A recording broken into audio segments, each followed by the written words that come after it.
FirebatHero really going to be down to one base quite soon, and he just seems to have no answers to this combined force here from Pusan. This dropship Arbiter force here, and the Reavers just tearing up all the land forces.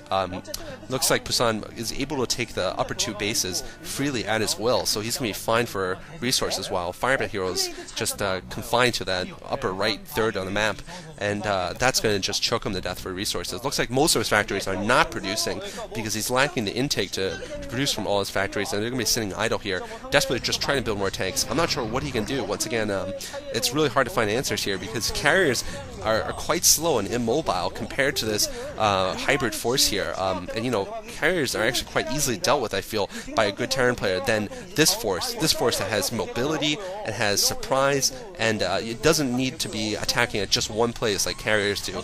Carriers really can only attack at one place at a time because they need to be massed up against those Goliaths. Now a little harass going down for FirebatHero. Good harass, taking out over a dozen probes there, and that tank position is just great for FirebatHero, sneaking that shuttle in. But looks like Pusan's still moving around with his Dragoons. He's going to try to intercept, I think, this dropship with two tanks in it, but may not be able to do so. Tank sieging up here. One Dragoon going in, trying to take out this tank. Dragoon can walk into range. No, it's not going to do that. It's going to get killed here. Another Dragoon coming in. Two Dragoons. It's going to take out this tank. Not before it does some interruption to the mining. Looks like the dropship's going to be empty, though, because the tanks are going down. Yeah, so FirebatHero just not sure what he can do. He's really just stuck in his base now and slowly getting killed here. What I was saying is strategically, I think Pusan made a great decision here, going for arbiters and dropships. Carriers are just so trite nowadays and so overdone that you know, really I'm kind of opposed to them in Protoss versus Terran.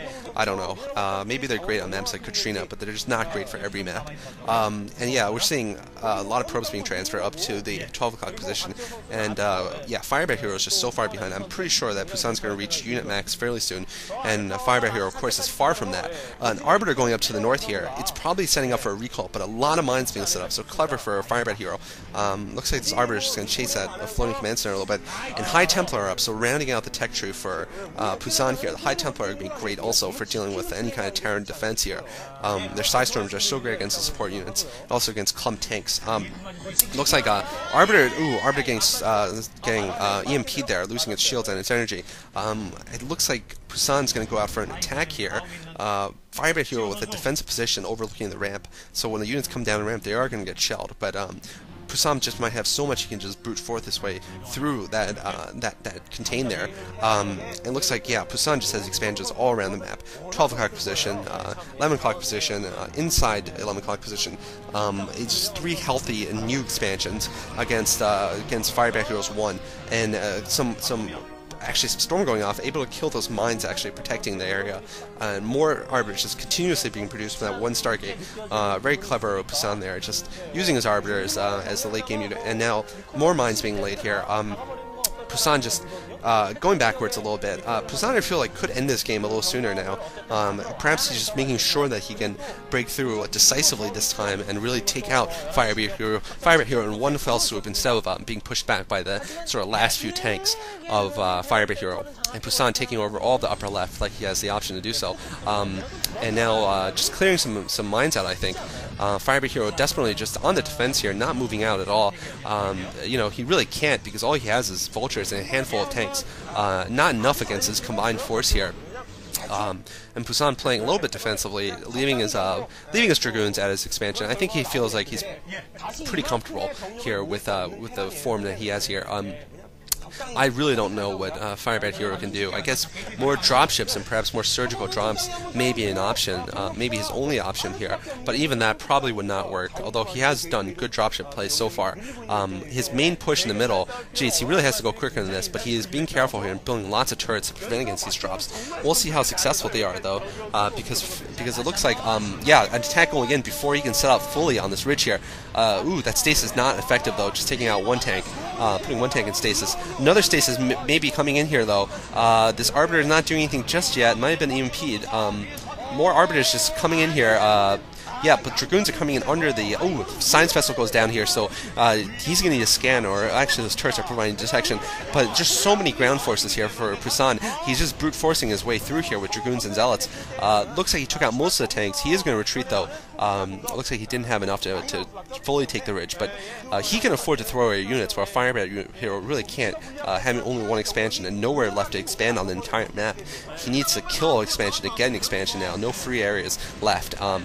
And he's just, on his last legs in terms of resources. Still a bunch of tanks on the ridge. Still going to be really difficult to break, especially with those turrets and support.